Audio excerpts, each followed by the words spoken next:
আমাদের ছোট নদী চলে আঁকে বাঁকে, বৈশাখ মাসে তার হাঁটু জল থাকে।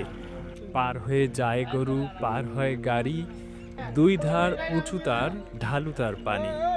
কবিগুরু রবীন্দ্রনাথ ঠাকুরের আমাদের ছোট নদী কবিতার সেই দৃশ্যায়ন রংপুরের তিস্তায়।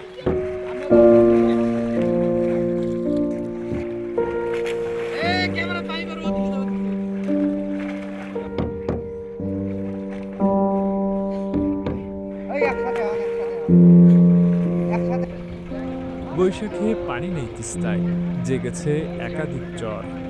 স্কুল পড়ুয়া শিক্ষার্থী সহ এলাকাবাসী পায়ে হেঁটে ও নৌকায় করে নদীর বুকে যাতায়াত করছে। তিস্তা নদীর এমন দৃশ্যের দেখা মেলে রংপুরের পীরগাছা উপজেলার ছাওলা ইউনিয়নের বোল্ডারের পার এলাকায়। প্রকৃতিপ্রেমীদের কাছে যেন এক প্রশান্তির স্থান।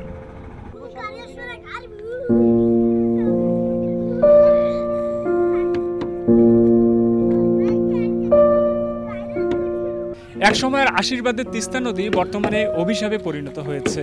প্রতি বছর বন্যা, নদী ভাঙনে হাজার হাজার বাড়িঘর, ফসলি জমি সহ নানা অবকাঠামো নদীগর্ভে বিলীন হচ্ছে।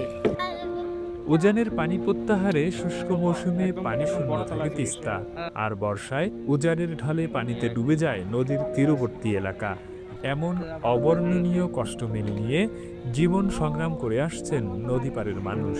নৌকাতে মাল পার করতে খুব কষ্ট হয়। আলু, ধান, ভুট্টা যা আছে, পেঁয়াজ, রসুন সম্পূর্ণ ওই উমেশের পার হয়ে আনাকে এই ঘোড়া গাড়ি দিয়ে, বুঝছেন। এখান থেকে আমরা চরের মধ্যে মাল ঝাল আবার শোধ করা খুব কষ্ট হয়। বন্যায় আমাদের নৌকা উঠতে অনেক কষ্ট হয়, আবার বৃষ্টি বাঁধন অনেক হয়, আমাদের রাস্তায় অনেক কষ্ট হয়।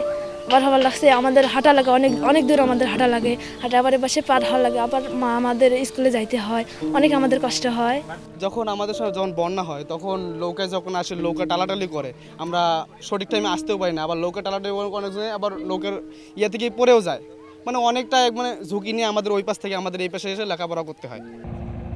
উজানের পানির সাথে বয়ে আসা পলিতে উর্বর হয় চরের মাটি। এসব চরে ধান, আলু, ভুট্টা সহ নানা ফসল উৎপাদন করে কৃষক। কিন্তু চরের ফসল পরিবহনে বেশ বেগ পেতে হয় তাদের। ফসল উত্তোলনের পর তা ঘোড়ার গাড়ি ও নৌকায় করে একাধিক চর মারিয়ে কুড়িগ্রামের থেতরাইয়ের চর ও পীরগাছা ছাওলা ইউনিয়নে কৃষকরা ফসল ঘরে তোলেন।